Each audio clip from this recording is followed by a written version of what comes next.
আসসালামু আলাইকুম, আশা করি সবাই ভালো আছেন। ডিএসসি স্টুডিওতে সবাইকে স্বাগতম। Adobe Premiere Pro for beginner এই প্লেলিস্টের আন্ডারে অলরেডি আমি বেশ কিছু কন্টেন্ট আপলোড করেছি এবং একটি কন্টেন্ট ছিল 2 ঘন্টা Adobe Premiere Pro video edit.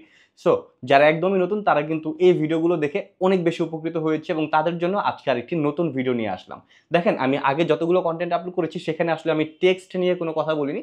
তো আজকের ভিডিওতে আমি টেক্সট নিয়ে কথা বলবো এবং টেক্সট নিয়ে শুধু আজকের ভিডিওতে না, পরবর্তীতে আরও 2-3টা কন্টেন্ট আসবে যেখানে আমি টেক্সট নিয়ে আরও ডিটেলসে কথাবার্তা বলবো। তবে আজকে অ্যাডোব প্রিমিয়ার প্রোতে টেক্সট নিয়ে বেসিক ডিসকাশন যেটা সেটা আপনাদের সাথে শেয়ার করব। সো আর বেশি কথা না বলে চলুন চলে যাই আমাদের মেন ভিডিওতে আর দেখে নিই the basic use of text in Adobe Premiere Pro.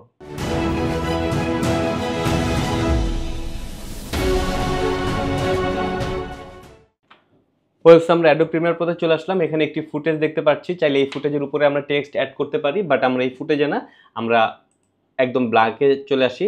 এটা একদম ব্ল্যাঙ্ক এবং এইখানে আমরা চাইলে আমাদের টেক্সট অ্যাড করতে পারি, বাট আমরা একদম ব্ল্যাঙ্কেও অ্যাড করব না। আমরা চলে আসি এখানে নিউ আইটেমে, এখান থেকে কালার ম্যাট অপশনটি সিলেক্ট করি, দেন ওকে প্রেস করি। এখান থেকে আমাদের প্রয়োজন মতো একটি কালার সিলেক্ট করে নিই, দেন আরেকটু হোয়াইটের দিকে নিয়ে যাই, দেন ওকে প্রেস করি। সো এখান থেকে কালার ম্যাট অপশনটি চলে এসেছে, এটাকে টান দিয়ে আমরা টাইম লাইনে নিয়ে আসি। দেখতে পারবো আমার টাইম লাইনে কিন্তু এখন এই কালারটা চলে এসেছে। সো এইটার উপরে এখন আমরা টেক্সট ইউজ করব এবং টেক্সটকে কীভাবে কাস্টমাইজ করা যায় পুরো ব্যাপারটা আমরা আজকে ডিসকাস করব। সো এখানে দেখতে পাচ্ছি আমরা টাইপ টুলের এখানে টেক্সট অপশনটি রয়েছে, এটা সিলেক্ট করব। দেন আমরা যদি এটাকে এভাবে মার্ক করি, এটার ভিতরে কিন্তু আমরা যা খুশি তা লিখতে পারবো। সো ফর এক্সাম্পল আমি এখানে লিখছি মাই টেক্সট। সো এই যে আমি মাই টেক্সটটি লিখলাম, দেখেন এখানে কিন্তু আরেকটি লেয়ার চলে এসেছে। সো এই লেয়ারটাকে চাইলে আমি যেদিকে খুশি সেদিকে নিতে পারবো। এই লেয়ারটাকে যদি আমি এদিকে নিয়ে আসি তাহলে আমার লেখার ভিডিওর উপরে চলে আসলো, এখানে নিলে তো এই কালার উপরে চলে আসলো। একই সাথে এই লেয়ারটাকে আমরা এইভাবে বড় করতে পারি, সো দ্যাট আমি যতটুকু জায়গা জুড়ে বা যতগুলো ফ্রেম জুড়ে এই লেখাটা চাচ্ছি সেটা থাকবে। আবার চাইলে আমি এটাকে ছোট করে নিতে পারি। সো এইভাবে আপনি টেক্সটের ডিউরেশন সেট করতে পারেন। ওকে, সো আমরা এই টেক্সটটাকে এখন আরও নানাভাবে কাস্টমাইজ করতে পারি। আমরা চলে যাব ইফেক্ট কন্ট্রোলে। তো ইফেক্ট কন্ট্রোল যদি খুঁজে না পান, উইন্ডোজ থেকে এখানে ইফেক্ট কন্ট্রোল অপশনটি টিক দিয়ে দেবেন, তাহলে ইফেক্ট কন্ট্রোল অপশনটি চলে আসবে। সো ইফেক্ট কন্ট্রোলের ভেতরে আমরা যদি খেয়াল করি, এখানে অলরেডি মাই টেক্সট অপশনটি চলে এসেছে। সো এখান থেকে যদি আমরা টগল এই যে আইকনটি যদি অফ করে দিই তাহলে মাই টেক্সট লেখাটা কিন্তু চলে গিয়েছে। আবার এটাকে যদি অন করে দিই তাহলে চলে আসবে। একইভাবে আমরা এখানে ডাবল প্রেস করি। একইভাবে কিন্তু এই যে এখানে আমরা একটি কি ফ্রেম দেখছি। সো কি ফ্রেমটাকে যদি নামাই দিই তাহলে অপাসিটি কমে যাবে, একদমই কমে গিয়েছে যার কারণে দেখা যাচ্ছে না। যদি একটু উঠাই তাহলে একটু দেখা যাবে, আরেকটু উঠালে আরেকটু দেখা যাবে। সো এইভাবে চাইলে আপনার লেখার অপাসিটি কতটুকু রাখতে চাচ্ছেন সেটাও কন্ট্রোল করতে পারবেন। যাই হোক, আমরা আপাতত মাই টেক্সটটাকে মার্ক করি, দেন ইফেক্ট কন্ট্রোলের ভিতরে মাই টেক্সটের ভেতরে দেখি বেশ কিছু অপশন পেয়ে যাব। সো প্রথমেই এখানে মাস্কিং অপশন রয়েছে, এইটা নিয়ে আসলে এখানে কথা বলার কিছু নেই। তারপরে যেহেতু আছে আমি জাস্ট শর্টকাটে শেয়ার করি। মাস্কিং অপশনটাকে যদি সিলেক্ট করি আমি আমার প্রয়োজন মতো মাস্কিং করতে পারবো। লাইক আমি এইটুকু রাখতে চাচ্ছি, এইটুকু থাকলো। আবার ধরেন আমি মাস্কিং অপশনটাকে যদি আমি এখান থেকে অফ করে দিই বা ডিলিট করে দিই তাহলে এটা চলে গেল। যাই হোক, মাস্ক নিয়ে এখানে আসলে কথা বলার কিছু নেই, এটা একটু অ্যাডভান্স। ওটা যখন আমি টেক্সট নিয়ে অ্যাডভান্স কথা বলবো তখন এটাতে চলে আসবো। তো বেসিকে যদি থেকে কথা বলি তাহলে সোর্স টেক্সট দেখতে পাচ্ছি, এখানে রয়েছে ফ্রন্ট। সো ক্যালিব্রি রয়েছে এই মুহূর্তে, এটাকে আমরা চাইলে আমাদের ইচ্ছা মতো যে কোনোটা চেঞ্জ করতে পারবো। দেখেন আমি এখান থেকে আমার ফ্রন্টটাকে চেঞ্জ করে নিচ্ছি আমার ইচ্ছা মতো। সো এইভাবে আপনি চাইলে আপনার ফন্টটাকে চেঞ্জ করতে পারেন। আপনি কোন ফন্ট চাচ্ছেন সেটা আপনার উপর ডিপেন্ড করবে। তবে অ্যাডোব প্রিমিয়ার প্রোতে কিন্তু অনেকগুলো ফন্ট রয়েছে, আপনারা চাইলে যে কোনোটা ইউজ করতে পারেন এবং এর বাইরেও যদি আপনারা ইউজ করতে চান তাহলে সেইটা আপনাকে আলাদাভাবে ডাউনলোড করে নিতে হবে। ফ্রি হলে ফ্রি, পেইড হলে পেইড, সেটা ডাউনলোড করে ইনস্টল করে নিতে হবে। সো কীভাবে আপনারা টেক্সটগুলোকে ডাউনলোড করে ইনস্টল করবেন সেটা নিয়ে পরবর্তীতে আমার আরেকটি কন্টেন্ট আসবে। আমি এই মুহূর্তে বেসিক নিয়ে কথা বলি। সো মাই টেক্সটের এটাকে আমরা মার্ক করি, এখান থেকে ফ্রন্ট তো চেঞ্জ করতেই পারি। অ্যাট দ্য সেম টাইম নিচে যদি দেখি এখানে লাইট রয়েছে, সো এটা হচ্ছে স্টাইল। এটার ভিতরে যদি আমরা ঢুকি, লাইট ইটালিক রয়েছে, সো দ্যাট আমার লেখাটা ইটালিক হয়ে যাবে। এছাড়াও রেগুলার, ইটালিক, বোল্ড ইটালিক বেশ কিছু অপশন রয়েছে। সো আমি এই মুহূর্তে বোল্ডটাকে সিলেক্ট করি, তাহলে আমার লেখাটা কিন্তু বোল্ড হয়ে গেল। সো এটাকে আমরা এভাবে মার্ক করে নিই।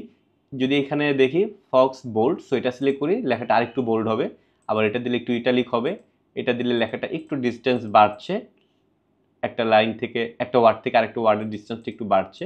আবার এটা দিলে একটু ক্লোজ হচ্ছে। এটা যদি দেই তাহলে লেখাটা একটু উপরের দিকে চলে যাচ্ছে, বা এটা দিলে লেখাটা একটু নিচের দিকে আসছে। এবং যদি এইটা প্রেস করি তাহলে নিচে একটা আন্ডারলাইন চলে আসবে। সো আমি মোটা আন্ডারলাইন বা এইগুলো আদার্স যা কিছু আছে সব অফ করে দিই, রেগুলারে রাখি।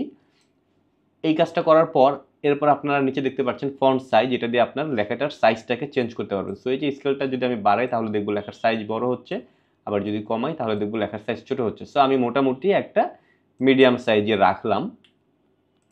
তো এটা রাখার পরে এখন দেখেন এই যে আমার ঘরটা নিয়েছি এত বড়, বাট আমার লেখাটা এই সাইডে। সো আমি চাইলে অ্যালাইনমেন্টও কিন্তু ঠিক করতে পারি। এটাকে আমি জাস্ট মার্ক করে নিই। এখানে দেখেন লেফট অ্যালাইনমেন্ট দেওয়া রয়েছে, যার কারণে লেফটে চলে এসেছে। আমি যদি এটাকে সেন্টারে দিয়ে দিই তাহলে সেন্টারে চলে গেল, আবার যদি আমি রাইট অ্যালাইনমেন্টে দিই তাহলে রাইটে চলে যাবে।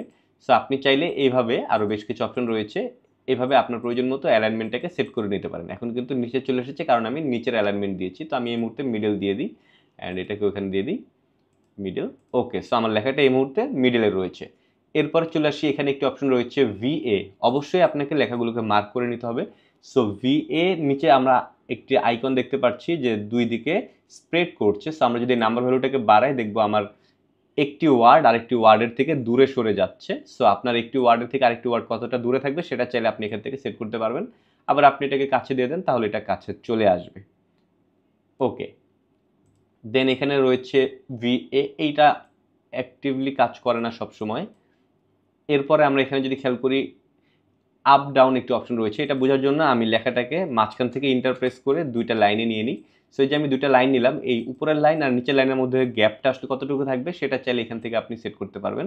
সো দেখেন আপনি এখান থেকে কিন্তু গ্যাপটা সেট করতে পারছেন।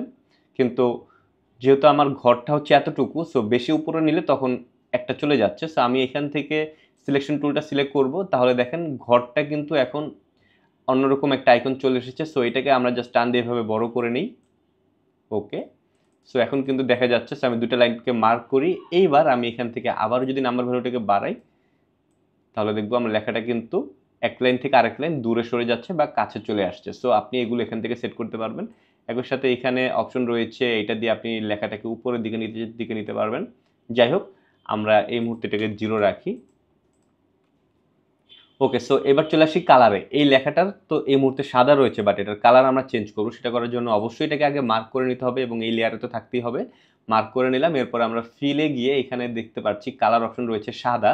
সো এটাকে যদি আমরা প্রেস করি এবং এটাকে যদি আমরা কালার পিকারে চলে আসি, সো এই যে এইখানে আমরা একটি কালার পিকার দেখতে পাচ্ছি, এটাতে জাস্ট প্রেস করব তাহলে এখানে কালার পিকার অপশনটি চলে আসলে এখান থেকে আপনি আপনার ইচ্ছা মতো কালার চেঞ্জ করতে পারবেন। সো ধরেন আমি কালার রাখতে চাচ্ছি এইটা, দেন ওকে প্রেস করি। সো আমার কালার কিন্তু অলরেডি চেঞ্জ হয়ে গিয়েছে। এভাবে আপনি চাইলে আপনার ইচ্ছা মতো যে কোনো কালার রাখতে পারেন। আমি আবার মার্ক করে নিচ্ছি, এরপরে নিচে চলে আসি স্ট্রকে। বাই দ্য ওয়ে, এখানে ফিলার এখানে কিন্তু একটি টিক অপশন রয়েছে। এই টিক অপশন যদি আপনি না দেন তাহলে কিন্তু আপনার সেভ হয়ে নিচ্ছে। এই টিক অপশনটি যদি আমি অফ করে দিই তাহলে দেখবো লেখাটা কিন্তু দেখা যাচ্ছে না। এখানে কিন্তু লেখা আছে কিন্তু দেখা যাচ্ছে না, বাট এটাকে আমরা অন করে দিলেই দেখা যাচ্ছে। এরপর চলে আসি স্ট্রকে। সো স্ট্রকের এখানে টিক অপশনটি অন করে দিই, দেখতে পারবো লেখার চারপাশ দিয়ে একটি স্ট্রক চলে এসেছে। সো আমরা মার্ক করে নিই। স্ট্রকের কালার চাইলে আমরা এখান থেকে চেঞ্জ করতে পারবো। ফর এক্সাম্পল আমি স্ট্রকের কালার এইদিকে রাখি। ওকে, সো আমার স্ট্রকের কালার কিন্তু চেঞ্জ হয়ে গেল। তো আমি এটাকে দেখার সুবিধার্থে আমি সাদা করে দিচ্ছি। ওকে, সো স্ট্রকের কালারটা কিন্তু এখন চেঞ্জ করে দিলাম। একই সাথে এই স্ট্রকের সাইজটা আমরা এখান থেকে অবশ্যই মার্ক করে নিতে হবে। স্ট্রকের সাইজটাকে আমরা এখান থেকে কম বা বেশি করতে পারবো।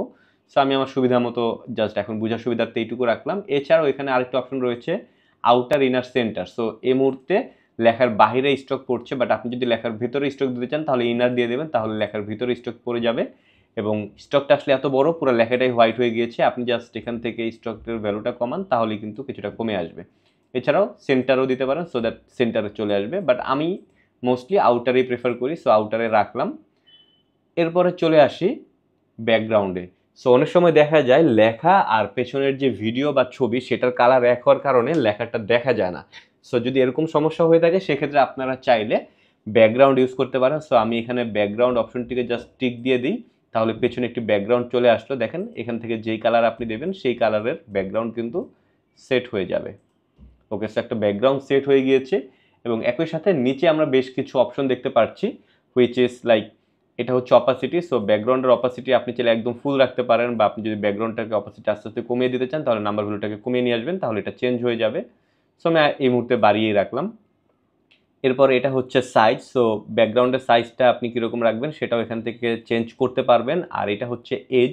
সো ব্যাকগ্রাউন্ডটা আসলে কতটা শার্প বা রাউন্ড শেপ হবে সেটা চেঞ্জ করতে পারবেন। সো আমরা যদি একদম কমিয়ে দিই দেখবো এটা একদম শার্প একটি স্কোয়ার হয়ে গিয়েছে, বাট আমরা যদি এটা আস্তে আস্তে বাড়াতে থাকি দেখবো এটা একটু রাউন্ড শেপে চলে এসেছে। ওকে, এরপরে চলে আসি শ্যাডোতে। তো শ্যাডোটা যদি আমরা অন করি দেখতে পারবো আমার লেখার নিচে একটা শ্যাডো চলে এসেছে, এবং এই শ্যাডোটাকেও আমরা কাস্টমাইজ করতে পারবো একইভাবে। শ্যাডোর অপাসিটি আমরা এখান থেকে কম বা বেশি করতে পারবো। দেন শ্যাডোর অ্যাঙ্গেল, সেটা যদি চেঞ্জ করি শ্যাডোটা কিন্তু অ্যাঙ্গেল চেঞ্জ হচ্ছে, আমরা কোন দিকে শ্যাডো রাখতে চাই সেটা এখান থেকে সেট করতে পারবো। এরপরে চলে আসি ডিস্টেন্সে। সো এটা যদি আমরা বাড়াই দেখবো লেখা থেকে শ্যাডোর ডিস্টেন্সটা কমে যাচ্ছে বা বেড়ে যাচ্ছে, সো এটাও চেঞ্জ করতে পারবেন। দেন রয়েছে সাইজ। সো শ্যাডোর সাইজটা কীরকম রাখবেন সেটা এখান থেকে সেট করতে পারবেন। আর এটা হচ্ছে শার্পনেস। সো আমি শ্যাডোটাকে যদি একদম শার্প রাখতে চাই তাহলে একদম কমিয়ে দেবো, আর যদি নাম্বার ভ্যালু বাড়াই তাহলে শ্যাডোটা আস্তে আস্তে ব্লার হয়ে যাবে। সো আপনি চাইলে এভাবে শ্যাডো অ্যাড করতে পারেন। ডিস্টেন্সটাকে জাস্ট আরেকটু কাছে দিয়ে দিই। ওকে, দেন নিচে চলে আসি, এখানে আমরা ট্রান্সফর্ম দেখতে পাচ্ছি। সো এখান থেকে আমরা টেক্সটের পজিশন চেঞ্জ করতে পারবো। আমি একটু ছোটো করে নিই। টেক্সটের পজিশন আমি উপরে নিচে বা ডানে বায়ে আমি যেখানে রাখতে চাই সেখানে রাখতে পারবো। এরপরে স্কেল দিয়ে আমি টেক্সটটাকে ওভারঅল পুরো টেক্সটটাকে আমি ছোটো বড়ো করতে পারবো। একই সাথে আমরা এখান থেকে যদি ইউনিফর্ম অপশনটাকে যদি অফ করে দিই এখানে দেখতে পারবো horizontal scale, vertical scale. So vertical স্কেলটা যদি দিই দেখবো আমার লেখাটা কিন্তু স্প্রেড হচ্ছে, বাট টেনে বড় করা হচ্ছে এরকম একটা ব্যাপার মনে হচ্ছে, এবং হরিজন্টালিও কিন্তু সেম কাজটাই হবে। দেখেন একটু ইলাস্টিকের মতো মনে হচ্ছে, বাট আমরা চাইলে এটাকে অফ করে দিতে পারি, তখন আর জাস্ট জুম হবে, তখন আর ওই টেনে বড় করার মতো ব্যাপারটা থাকবে না। দেন চলে আসি রোটেশনে। সো রোটেশন থেকে আমরা এটাকে রোটেট করতে পারবো, বাট আমরা যদি খেয়াল করে দেখবো রোটেশনটা কিন্তু হচ্ছে এই জায়গাটাকে টার্গেট করে। আবার একটু খেয়াল করেন, এই জায়গাটাকে টার্গেট করে লেখাটা ঘুরছে। সো দেখেন। ওকে, এটাকে আমরা কিভাবে ফিক্সড করব সেটাও আমি আপনাদের সাথে কিছুক্ষণের মধ্যেই শেয়ার করছি। দেন চলে আসি অপাসিটিতে। সো ওভারঅল অপাসিটিটা আসলে কীরকম রাখবো সেটা এখান থেকে চেঞ্জ করতে পারবো। এখানে চলে আসি অ্যাঙ্কর পয়েন্ট। সো এখানে যদি প্রেস করি অ্যাঙ্কর পয়েন্টের কিন্তু আমরা চেঞ্জ করতে পারবো, বাট কিছুই আসলে বুঝছি না যে অ্যাঙ্কর পয়েন্টের আসলে কাজ কি। এটা বোঝার জন্য যেটা করতে হবে আমাদের সিলেকশন টুলে চলে আসতে হবে এবং লেখাটাকে সিলেক্ট করতে হবে। সিলেক্ট করাই আছে। সো দেখেন এই যে এটা হচ্ছে অ্যাঙ্কর পয়েন্ট, এই পয়েন্টটা যেইখানে থাকবে সেইটাকে সেন্টার করে আপনার জুম হবে বা রোটেট হবে সেটা আপনি করতে পারবেন। সো এটাকে আমি এই মুহূর্তে একদম মিডিলে নিয়ে আসি। এখন যদি আমি দেখেন রোটেশনটাকে ঘুরাই, আমার কিন্তু সেন্টারটাকে সেন্টার করে লেখাটা ঘুরছে, আবার জুমও হচ্ছে ওইটাকে সেন্টার করে। আমি যদি এখান থেকে অ্যাঙ্কর পয়েন্টটাকে এই সাইডে নিয়ে আসি, এবার যদি আমি রোটেট করি দেখব আমার এইটাকে টার্গেট করে রোটেট হচ্ছে, এবং জুমও হচ্ছে ওইটাকে টার্গেট করে। সো আমি এটাকে একদম মিডলে নিয়ে আসলাম। মিডলে এনে এইবার আমি রোটেশনটাকে ঠিক করি, তাহলে আমার একদম মিডল বরাবর সেট হয়ে রোটেশন হচ্ছে, এবং স্কেলটাও আমি আমার ইচ্ছা মতো সেন্টার বরাবর টার্গেট করেই করতে পারছি। তো এই যে লেখাটি দেখা যাচ্ছে এটা পুরোটাই হচ্ছে এই লেয়ারে। আমি যদি এই লেয়ারটাকে অফ করে দিই তাহলে লেখাটা চলে গেল, আবার যদি অন করি লেখাটা চলে আসবে। এবং এই লেয়ারটাকে আমি যদি টান দিয়ে এই দিকে নিয়ে আসি তাহলে দেখতে পারবো আমার ভিডিওর উপরে চলে এসেছে, বাট সম্পূর্ণ ফ্রেমটাই আসলে ও ফিল করে দিয়েছে। আমি চাইলে ওভারঅল লেখাটাকে কিন্তু ইফেক্ট কন্ট্রোল থেকে দেখেন এখানে প্রথমে ভেক্টর মোশন, এখানে স্কেল রয়েছে। সো এটাকে দিয়ে আমরা এভাবে ছোট বড় করে ফেলতে পারি।